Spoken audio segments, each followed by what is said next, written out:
भगवत मार्ग में सबसे ज्यादा गंदगी पैदा करके हृदय को भगवान से विमुख करने वाला आचरण है काम।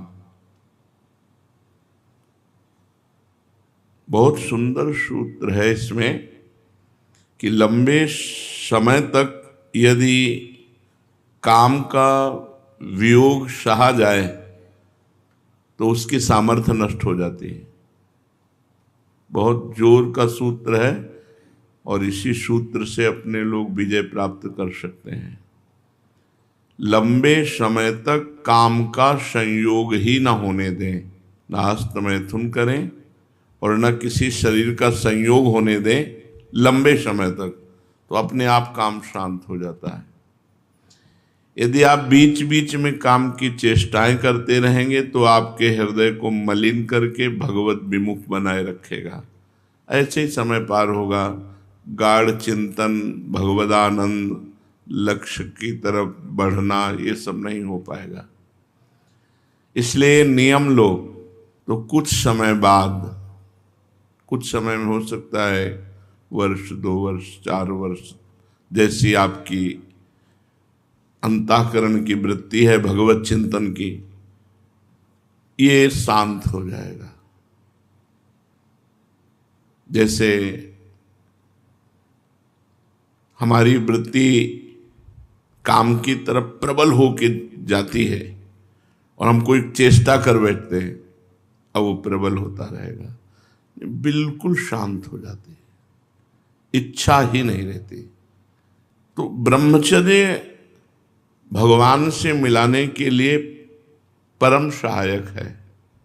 ब्रह्मचर्य अत्यंत आवश्यक है, जो आज के काल में लोग सुनना, समझना और चलना बिल्कुल नहीं चाहते। बेविचार की बात सुनना चाहते हैं, बेविचार की बात समझना चाहते हैं, बेविचार करना चाहते हैं।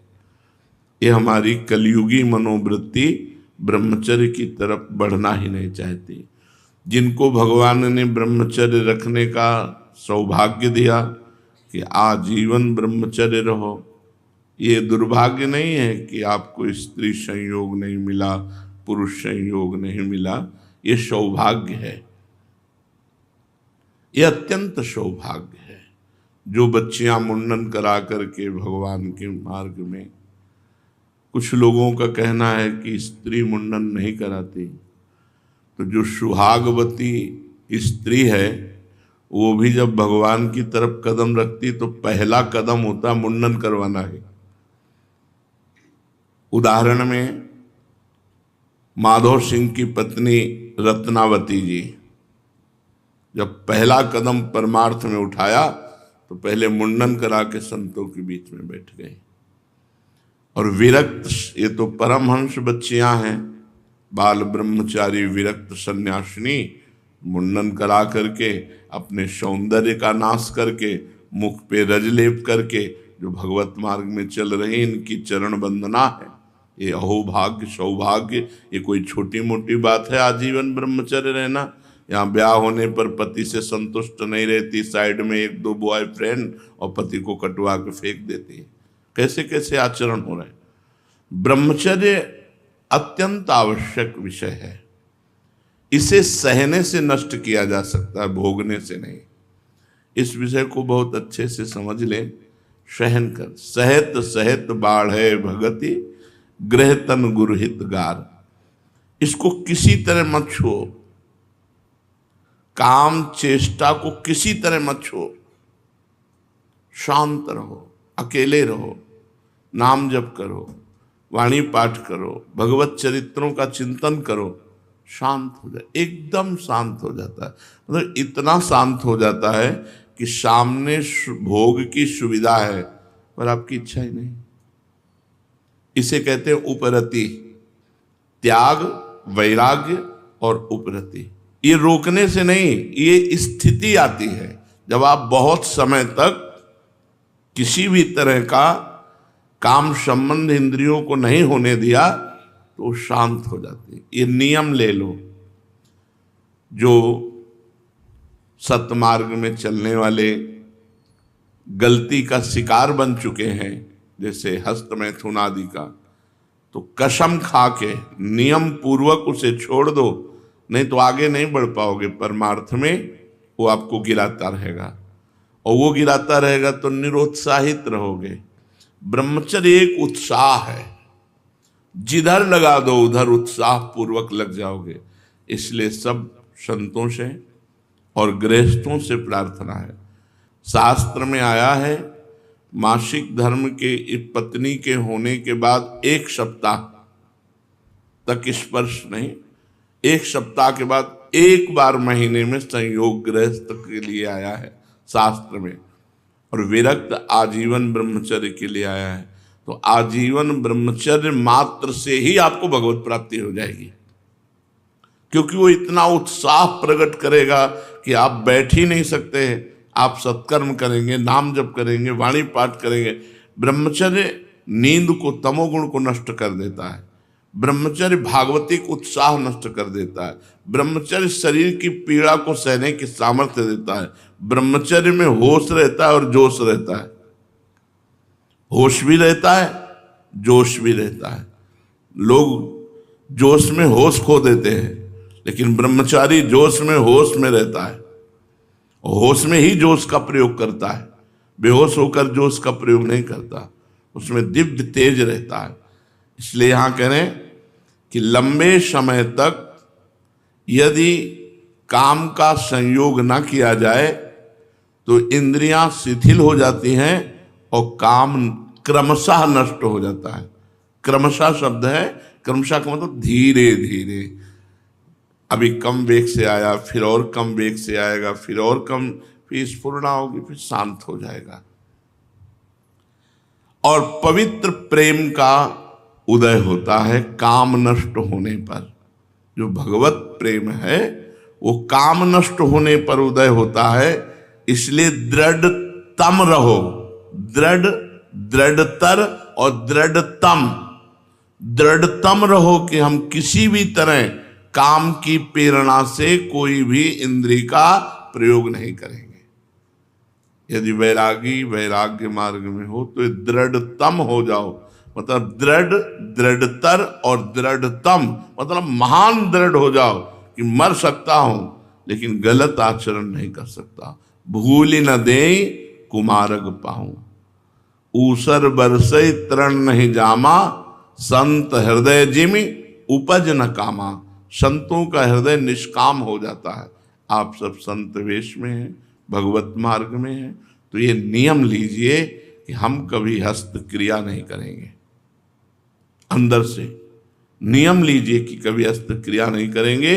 और जब हस्त क्रिया ही नहीं करेंगे तो दूसरों का स्पर्श और दूसरों की तरफ देखना, दूसरों की तरफ क्रिया की भावना करना, ये तो बहुत ही दूरी बात है।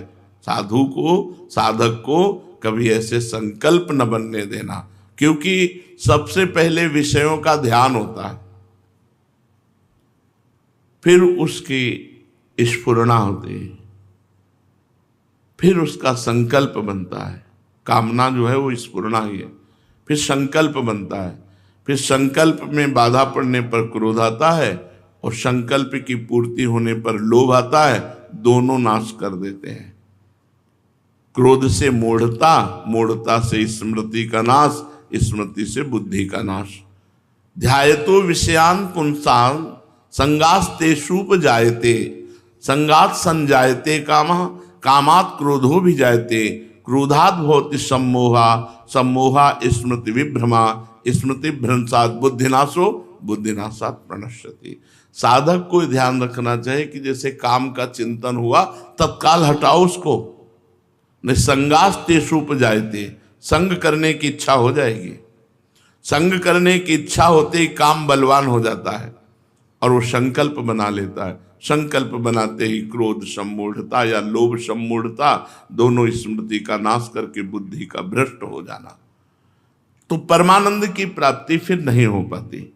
तो जो हमारे परमार्थ में सबसे ज्यादा घातक वस्तु है वो है काम। इस काम से सब लोग पीड़ित हैं, पूरा चराचर जगत पीड़ित है। अगर कोई बच सकता है तो नाम जापक, भगवत मार्ग का पथिक, संयम से चलने वाला, ये अविद्या है शरीर। इस शरीर को बहुत पुष्ट करना, बहुत बलवान करना ठीक नहीं। हमारे अंदर जब काम सताए, जब हमारे अंदर ऐसी गंदी प्रेरणाएं आए, तो हमें उपवास का आश्रय लेना चाहिए। उपवास से बहुत जल्दी पवित्रता हृदय में आ जाती है, शरीर शिथिल होने लगता है, तो इंद्रियां शांत हो जाती हैं, मन शांत होने लगता है। जब कभी किसी उपासक को ऐसा लगे कि अब असहनीय काम आ रहा है, तो 2, 4, 5 दिन 10 दिन के लिए भोजन छोड़ दो, पानी ले लो, थोड़ा फल ले लो, थोड़ा दूध ले लो, ऐसे 10-5 दिन रहो, अपने आप शांत हो जाएगा। शांत हो गया फिर भोजन लेने लगो, फिर बढ़ गया फिर शांत कर लो। इस तरह यदि लंबे समय तक काम का संयोग ना होने दोगे, तो इसमें लिखा हुआ है कि क्रमशः वो शांत हो जाएगा। विश्वास करो, भगवान सदा ही तुम्हें देख रहे हैं, तुम्हारे अत्यंत समीप हैं, तुम्हारी प्रत्येक स्थिति को वो जांच रहे हैं। अंदर जो तुम्हारे स्थिति है उसको वो जांच रहे हैं, तुम्हारी हर एक हरकत को वो देख रहे हैं। साधु, साधक, भक्त, वैष्णव बड़े ध्यान से सुनो, जिनकी तुम आराधना करके प्रसन्न करना चाहते हो, वो भगवान तुम्हारे साथ हैं, तुम्हारी अंदर की स्थिति को देख रहे हैं, बाहर की परिस्थिति को देख रहे हैं, तुम्हारी एक एक हरकत को देख रहे हैं। जब तुम कोई हरकत करो तो तुम्हें ध्यान आना चाहिए कि प्रभु देख रहे हैं। क्या मैं इस हरकत से प्रभु को प्रसन्न कर पाऊंगा? ये हरकत करूं, गंदी बात करूं और फिर मैं प्रभु से कहूं प्रभु तुम प्रसन्न हो जाओ, तुम हमारे स्वामी हो, ऐसा। बस विश्वास पूर्वक तुम्हें यह समझने की जरूरत, बहुत जल्दी ठीक हो जाओगे कि हर समय प्रभु हमारी बात देख रहे हैं, हमारी चेष्टा देख रहे हैं। भगवान यद्यपि तुम्हारे परम सुहृद हैं, निकट से निकट केवल भगवान ही हैं और सब दूरी है। शरीर, शरीर के संबंधी भोग, शरीर संबंधी रिश्ते नातेदार, ये सब विनाशी हैं, ये सब दूर हैं। तुम अविनाशी हो और तुम्हारे भगवान अविनाशी हैं। तुम्हारे निकट से निकट, निकटतम केवल भगवान है। सच्चे मन से अब उन्हें अपना परम सुहृद समझकर पुकारोगे तो तत्काल तुम्हारी सुनवाई होगी और भगवत कृपा उतरेगी और तुम्हें तुम्हारी स्थिति से ऊपर उठाकर परम दुखों से पार कर देगी। भगवान परम दयालु है। तुम चाहे कितने पतित हो, कितने ही पातकी हो, कितने ही घृणित क्यों न हो, भगवान का ऐसा स्वभाव है कि वो कभी किसी से घृणा नहीं करते, तो तुमसे भी घृणा नहीं करते। तो तुम इस बात को समझकर कातर स्वर में उन्हें पुकारो, वो एक क्षण में तुम्हारी स्थिति बदल देंगे। बिल्कुल कहता हूं, एक क्षण में स्थिति बदल देंगे। भगवान का परम आश्रय लो, अन्य आश्रयों का त्याग करके। इस संसार में कोई भी तुम्हें अपना नहीं मानता, हृदय से कोई नहीं मानता। ये बाहरी संबंध सुखों के लिए हैं। हम तुम्हें भोग कर सुख ले लें, तुम्हारे द्वारा सुख ले लें तो तुम हमारे प्रिय, और अगर जिस दिन ये पता चला कि हमारे लायक नहीं रहा तो फिर देखो कोई नहीं पूछता। तो इसलिए तुम भगवान का परम आश्रय लो और भूल जाओ अपने रिश्ते नातेदारों को, भूल जाओ सारे संबंधों को। भगवान से विनय करो कि मुझे घर परिवार रिश्ता नाता याद ही ना आवे, आप ही स्मृति में रहें और सारे कार्य आपकी स्मृति में रहें। कोई अन्य हमारी स्मृति को न चुरा ले, हमारी स्मृति न बन जाए कोई। हमारा परम धन है स्मृति। यदि हमने किसी को अपना माना तो वो हमारी स्मृति को चुरा लेगा, भगवत स्मृति को रोक देगा और उसकी स्मृति आने लगेगी। चाहे तुम बिल्कुल निराश्रित हो एक बार हृदय से भगवान को अपना मानकर सारे संबंध छोड़ करके देखो, तुम महामधुरमय आनंद में डूब जाओगे। पक्की बात है। एक बार भगवान से, हर बार सबको हमने अपना माना, अब एक बार केवल भगवान को अपना मानकर उनका भजन करते हैं, फिर देखो परिणाम में कितना आनंद आता है। सर्वशक्तिमान भगवान, तुम्हारा दुख चाहे कितना भी प्रबल हो, संकट चाहे कितना पहाड़ जैसा हो, तुम्हारी विपत्ति चाहे किसी से भी न टलने वाली हो, भगवान की कृपा शक्ति के सामने सब तुच्छ है।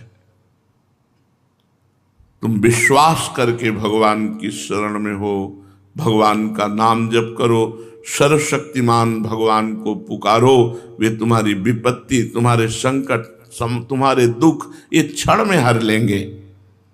तुम्हें दिखाई देगा भगवान तुम्हारी सहायता कर रहे हैं, तुम्हें अनुभव में आएगा कि भगवान तुम्हारी सहायता कर रहे हैं, और तत्काल तुम्हारे पहाड़ से पहाड़ दुख भस्म हो जाएंगे, ढेर हो जाएंगे, धूल बन जाएंगे। पर किसी अन्य का आश्रय मत लो, केवल भगवान का विश्वास करो। भगवान सर्वलोक महेश्वर है, ईश्वरों के भी महान ईश्वर हैं। तुम पर चाहे जिस ग्रह की विपरीत दशा हो, बोले शनि 7.5 है, अमुक ग्रह हमारे विपरीत है, तो घोड़े की नाल की अंगूठी बंधवाने से शनि अनुकूल नहीं हो जाएगा, राधा राधा कहने से अनुकूल होगा। भगवान सर्वलोक महेश्वर हैं, ईश्वरों के भी महान ईश्वर हैं। कैसी भी नीच कुग्रह की दशा हो, तुम और आश्रय मत लेना। हरिवंश महाप्रभु ने 2 पदों में वर्णन किया है। एक में कहा है, यदि तुम्हारा मन प्रभु श्री कृष्ण के चरणारविंद में लग गया है, तो नीच ग्रह तुम्हारा क्या बिगाड़ सकेंगे। जो पे कृष्ण चरण मन अर्पित, तो करी हैं का नवग्रह रंग, ये बेचारे गरीब नवग्रह। क्यों? क्योंकि ईश्वरों के ईश्वर सर्वलोक महेश्वर भगवान की शरण में है, तो ये तुम्हारे ऊपर कोई कुप्रभाव नहीं दिखा सकते। कोई ग्रह नक्षत्र, कोई भी गांव में एक दूसरे से लड़ाई लड़ने लगते, जैसे घर से निकले वो खाली बाल्टी लेकर के पानी लेने जा रहा है, अब वो उससे लड़ जाएगा, हमारा अपशकुन कर दिया खाली बात। कुछ नहीं, सब बाहरी बातों से नहीं। जिते विनायक शुभ अशुभ विघ्न करे नहीं कोई, विघ्न करे नहीं कोई, डरे कलिकाल कष्ट भय, हरे सकल संताप हरसि हरिनाम जपत जय। जहां तुम्हें अमंगल लगता हो वहां से तुम चले जाना, तुम्हारा मंगल होगा, अमंगल नहीं होगा। और अगर भगवान का भजन नहीं करते हो तो तुम चाहे जो कुछ कर लो, तुम्हारा परम मंगल नहीं हो सकता। कोई भी ग्रह नक्षत्र तुम्हें सुखी नहीं कर सकते। अगर हमारे हृदय में ये विश्वास हो जाए भगवान के प्रति, तो हमें इन सब बाहरी बातों से बचत हो जाए। तुम्हारा काम बनेगा भगवान का नाम जप करने से, भगवान की शरण में होने से। ये सब बाहरी बातें हैं। हम कहते हैं सांप बिल के भीतर घुसा बैठा है, ऊपर से लठ चला रहे हो, उसको कोई फर्क पड़ेगा? ये सब ऊपरी बातें हैं। पाप प्रवृत्ति जो दुख की जड़ है वो यहां है, वो नष्ट होगी भगवान के आश्रय से और भगवान के भजन से। इन सब बाहरी बातों को छोड़ो, इन सब बातों से कुछ नहीं होता। बड़ी मूर्खता छाई हुई है। हम आपसे प्रार्थना करते हैं, किसी ग्रह नक्षत्र की शांति के लिए या किसी देवी देवता की प्रसन्नता के लिए किसी भी जीव को कष्ट मत देना। अगर तुम किसी जीव की बलि दोगे तो तुम्हारी बलि चढ़ेगी और वो लेगा महाबली काल। काल तुम्हें ऐसी बलि चढ़ाएगा, होश में हो जा। कभी ऐसा सिद्धांत नहीं हुआ कि जो दूसरों को दुख दे और स्वयं सुखी हो जाए। नहीं, जिसने दूसरों को सुख दिया वही दुखों से पार पाया। इसलिए नवग्रहों की शांति के लिए, विनायकों की शांति के लिए एकमात्र उपाय है भगवान की शरण में होकर भगवान का नाम जप करो, सर्व मंगल हो जाएगा। नाम जपने से हृदय जलता है, बाहरी क्रियाओं से अहम पुष्ट होता है कि हाँ हमने ये दान किया, हमने ये तीर्थ गए, हम ये, लेकिन नहीं, नाम जपने से जो हृदय जलता है वो पाप नष्ट होते हैं, मन की मलिनता नष्ट होती, जन्म जन्म के प्रारब्ध जो हमारे बुरे हैं वो सब भस्म हो जाते हैं। इसलिए जलन पूर्वक नाम जप करना चाहिए। यदि हृदय जल रहा है तो भी नाम जप करना चाहिए, प्रसन्न होना चाहिए कि हमारा हृदय निष्पाप हो रहा है, हमारे दुखों का नाश हो रहा है, हम परम सुख की यात्रा में हैं। और यदि हृदय हर्षित हो रहा है और आप पाप कर्म कर रहे हो तो रोना चाहिए। आप अपने जीवन को दुख और संकट में डालने वाले हैं, आप ऐसी परिस्थिति में डालने वाले हैं जहाँ से निकलना मुश्किल है। बिल्कुल समझ, काल बहुत बली है और वो किसी की नहीं मानता। एक बड़ा धनी परिवार था, जब हम बच्चे थे गुरु आश्रम में, तो उस समय उन्होंने एक बड़ी गाड़ी खरीदी थी।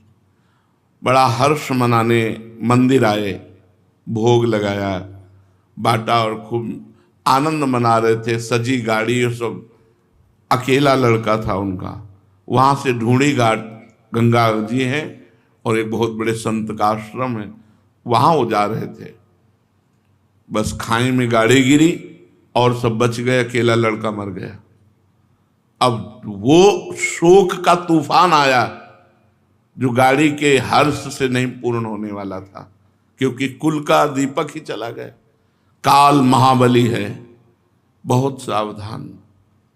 भगवान की शरण के बिना बाहरी भोग लगाने से भगवान प्रसन्न नहीं होते। आप कह सकते हैं कि वो मंदिर में भगवान के गए और भगवान को भोग लगाया। आप करो पाप और उस पैसे से भगवान को भोग लगाओ तो भगवान भोग पाएंगे क्या? भगवान क्या कहते हैं? भाव का भूखा हूं मैं। भगवान ने तो नहीं कहा कि मैं लड्डू पेड़ा का भूखा हूं। तुम करो पाप, मन मानी आचरण करो, सोचो लड्डू पेड़ा का भोग लगा कर हम भगवान को अपने पक्ष में कर लेंगे, तो ऐसा कभी नहीं पाया गया। जब पाया गया तो अकिंचनों के पक्ष में भगवान मिले। जो भगवान को समर्पित चित्त नाम जापक, उन्हीं के पक्ष में भगवान रहे। नहीं तो धनी मानी लोग भगवान को खरीद लें, गरीब लोगों को भगवान कभी मिले ना। लेकिन जब मिले भगवान, गरीबों को मिले, अकिंचनों को मिले, असहायों को मिले। जो आर्त भाव से भगवान की शरण में गए उन्हीं को भगवान मिले। तुम निकृष्ट कर्म में अगर फंस गए हो और उसका फल भुगताने आ चुका है, तो कोई देवता या कोई महाबली पूरे विश्व का तुम्हें नहीं बचा सकता। अगर बचा सकते हैं तो भगवान। हमसे निकृष्ट कर्म हुआ, वो हमें फल देने के लिए प्रस्तुत हो गया। अब हमें बचा सकते हैं तो सिर्फ भगवान बचा सकते हैं, दूसरा कोई नहीं बचा सकता। भगवान को पुकारो। बड़े से बड़ा देवता या दैत्य या ग्रह या नक्षत्र या भूत या पिशाच, कोई भी हो तुमसे डरेगा। तुम भगवान के हो इसलिए तुमसे डरेगा। हृदय से भगवान की शरण में हो जाओ। इन भूत पिशाच गलत ग्रह नक्षत्रों का बस उन्हीं के ऊपर चलता है जो भगवान का आश्रय लेकर भगवान का भजन नहीं करते। जो भगवान का आश्रय और भजन करते हैं उनके ऊपर कुछ नहीं, जादू टोना। कई लोग एकांतिक में प्रश्न करते हैं कि नजर लग जाती है क्या? हमारे ऊपर लगा के देखो नजर, कितनी नजरें लगी। अरे ऐसे किसी की नजर, किसकी नजर में इतनी ताकत है नजर में कि दूसरे का बुरा कर दे। हमारे कर्म यदि बुरे नहीं है तो किसी की ताकत नहीं, किसी की नजरों में ऐसी ताकत नहीं कि हमारा बुरा कर दे। और हम यदि बुरे आचरण वाले हैं तो कोई भी सुख हमको नहीं मिलेगा, वो दुख में परिणित हो जाएगा। इन सब बाहरी बातों पर सत्संगी लोग ध्यान न दें। यो नजर लग जाती है, बिल्ली रास्ता काट गई, वो बाल्टी खाली मिल गई, कुछ भी ऐसे, या ग्रह नक्षत्र कोई अब ऊपरी चक्कर या भीतरी चक्कर, ये सब दलित दुराएं भजन न करने वालों के ऊपर लगती हैं। भजन करने वालों के ऊपर, जहां राधा राधा राधा वहां कोई बाधा ही नहीं है। भगवान पतित पावन है। जैसे सूर्य का स्वभाव ही है अंधकार नाश करना, चाहे कितना भी गहरा अंधेरा हो, सूर्य उदय होने के कुछ समय पहले ही वो नष्ट हो जाता है। ऐसे ही भगवान का नाम जापक जो है, भगवत प्राप्ति के पहले ही सब पाप ताप शोक सब नष्ट हो जाते, एक अद्भुत आनंद। वो शीतलता कहीं नहीं है जो शीतलता भजन में है। जो हृदय में शीतलता है, शांति है, सुख है, वो कहीं किसी में नहीं है। ये हम अपने छाती के अनुभव से कह रहे हैं कि कहीं नहीं वो शीतलता, वो सुख, वो शांति। फालतू की बातों में सत्संगी लोग ध्यान ना दें। किसी जंतुर के बांधने से अगर ठीक हो जाए तो हम 2-4 किलो जंतुर बांध लें, 2-4 किलो बांध लें। एक जंतुर से ये ठीक हो जाता है तो हम 2-4 किलो जंतुर बांध लें कि हमारी दोनों किडनी ठीक हो जाए। कुछ नहीं होता, भोगना पड़ता है।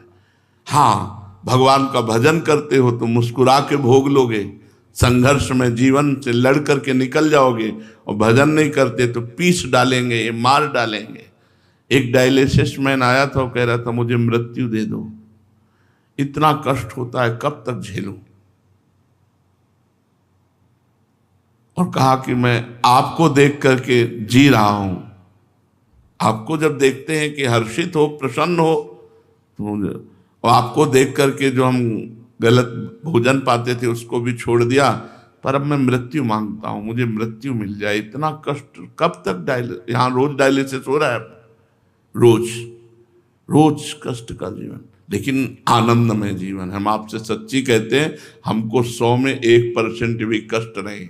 हर जैसे कष्ट में भी शरीर है तो अंदर इतनी शीतलता, आनंद बना रहता है, बस जय जय, कोई कष्ट नहीं। जीवन भर भगवान की शरण में रहे, बिल्कुल आनंद है। ये हम अपना इसलिए खोल खोल के बता देते हैं कि आप लोग इस बात को समझें कि ऐसी भयानक परिस्थिति में भी हम आनंदित हैं। फिर हृदय शीतल है, भगवान का चिंतन है, भगवान की कृपा, तो कोई परेशानी नहीं। इसलिए सत्संगी जनों, ग्रह नक्षत्र, विनायक, शुभ अशुभ, भूत प्रेत पिशाच जितने भी हैं, कोई भी ताकत नहीं रखता कि तुम्हें स्पर्श कर ले यदि तुम नाम जप कर रहे हो। अगर नाम जप नहीं करते हो, भगवान के आश्रित नहीं हो, तो ये सब मिटिया मेट कर देते हैं। ग्रह नक्षत्र सब मिटिया मेट कर देते हैं। इसलिए भगवान भय स्वरूप भी है और भगवान भक्त भयहारी है। तिनकर काल रूप में भ्राता, भगवान से अगर विमुख रहोगे तो भय पे भय प्रस्तुत करते रहेंगे, और भगवान के सन्मुख रहोगे तो निर्भय रहोगे। आज हमसे प्रश्न किया कि आपके हर प्रश्न का उत्तर होता है नाम। नाम ही क्यों, और कोई उपाय क्यों नहीं? क्योंकि और कोई हमें उपाय मिला नहीं आज तक। जितने उपाय मिले सब अधूरे मिले, पूरे नहीं मिले। और हमको बल मिला संतोष है। गोस्वामी तुलसीदास जी कहते हैं, छूटी बे के जतन, छूटी बे के जतन, विशेष बांधे जाएगो, होई है विष्णु भोजन जो सुधा सानी खाएगो। राम राम राम जी जौलो तू न जपी है, तौलो तू कहूं जाए तिहूं ताप तपी है। सुरसरी तीर बिन नीर दुख पाई है, सुर तरु तरे तो ही दारिद सताई है। गंगा के किनारे प्यासा मरेगा अगर भगवान का भजन नहीं करता। कल्पतरु के नीचे तुझे दरिद्रता सताएगी। सोवत जागत सपने न सुख पाई है, जुग जुग जन्म जन्म। गोस्वामी जी कह भटक लो जितना भटकना, एक उपाय केवल है भगवान का नाम। अगर नाम जप नहीं करते हो, आप गंगा नहाते हो तो गंगा पाप नष्ट कर देगी, लेकिन पाप की प्रवृत्ति नहीं। गंगा नहाते हैं, बहुत लोग नहाते हैं, लेकिन क्या निष्पाप हो गए क्या? नहीं। आप किसी तीर्थ भ्रमण करे आओ, देख ले, बोले हम मानसरोवर हो आए, हम केदारनाथ हो आए, हम बद्रीनाथ हो आए, आपके पाप नष्ट हो जाएंगे, मानता हूं, परम पवित्र धाम है, लेकिन आप निष्पाप नहीं होंगे। निष्पाप तब होंगे जब पाप की प्रवृत्ति का नाश होगा, और वो भजन से होता है। इसीलिए गोस्वामी जी ने चैलेंज कर दिया, बारी मथे घृत होए बरु, सिकताते बरु तेल, बिनु हरि भजन न भवतरी, या सिद्धांत अपेल विनिश्चितम बदामि ते नान्यथा वचांस में, हरिम भजनते नरा भव सागर तरंति ते। मैं निश्चित मत कहता हूं, बिना भजन के कल्याण नहीं हो। जितना नाम जप करोगे संशय खत्म होते चले जाएंगे, जितना नाम जप करोगे अध्यात्म बल बढ़ता चला जाएगा। भगवान भय स्वरूप भी हैं और भगवान ही भक्त भयहारी है। यमराज भी भगवान से भयभीत होता है, डर के काम करते हैं।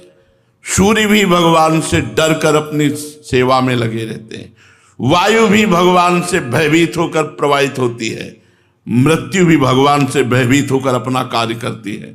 वही जब भगवान मेरे लाडीले ठाकुर हैं तो मुझे किससे भय? निर्भय हो जाता है। अगर निर्भय कोई है तो भक्त है, भक्त भयहारी। भगवान भक्त के भय का अपहरण कर लेते हैं। दंभ, अहंकार, काम, क्रोध, लोभ, मोह, मद, मत्सर, ये उससे डरने लगते हैं जो भगवान की शरण में हो जाता है, उस पर आक्रमण नहीं करते। ये हैं जैसे हम तुम हैं, ऐसे ही हैं। ये सरकारी आदमी है, दंड विभाग है, ये भगवान का दंड विभाग है। जो भगवान से विमुख होकर गलत आचरणों में गया तो काम, क्रोध, लोभ, मोह, मद, मत्सर मिटिया मेट कर देते हैं, दंड विभाग है। काम, क्रोध, लोभ, मोह, मद, मत्सर ये भगवान के दंड विभाग हैं। जब आप भगवान की शरण में हो जाओगे तो ये आपको छोड़ देंगे। ये अहंकार पर अटैक करते हैं। अहंकार रूपी जो घर है वो काम, क्रोध, लोभ, मोह, मद, मत्सर का है। अगर अहंकार भगवान की शरण में चला गया तो आप बिल्कुल निष्काम हो जाएंगे। आपके अंदर अद्भुत आनंद, अद्भुत शीतलता केवल भगवान की शरणागति से। मन में इस बात पर श्रद्धा करो, भगवान का नाम कभी न छूटने पावे। फिर देखो अल्प क्षणों में ही पापों का नाश हो जाएगा, और पाप नाश होते ही त्रिविध ताप मुक्त हो जाएंगे आप।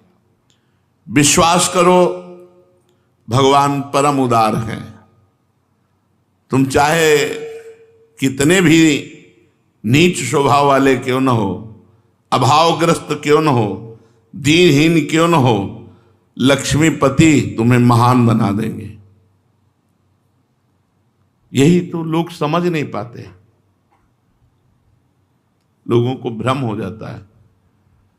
लोगों को लगता है कि जो संत जन हैं ये पैसा कमाने के लिए भीड़ जुटाते हैं। सत्संग सुनो, भगवान नाम कीर्तन करो, सब करो, लेकिन ऐसी भावनाओं का प्रचार प्रसार मत करो जो यहां नहीं है।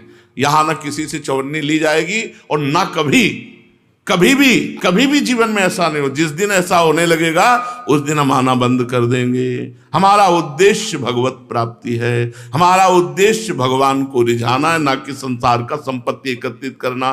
किडनी फेल आज हम चले जाएं तो ये सब हमारे साथ जाएगा क्या? हम तुम्हें उपदेश करते हैं वैराग्य का और स्वयं भोगों की आकांक्षा रखें। यार कितनी घृणित बात है। इसलिए खूब नाम जप करो, भगवान का चिंतन करो, भगवान के भरोसे रहो, किसी ग्रह नक्षत्र भूत प्रेत विपत्ति से परेशान मत हो। भगवान के नाम में अपार सामर्थ्य है। श्री राधा वल्लभ लाल की।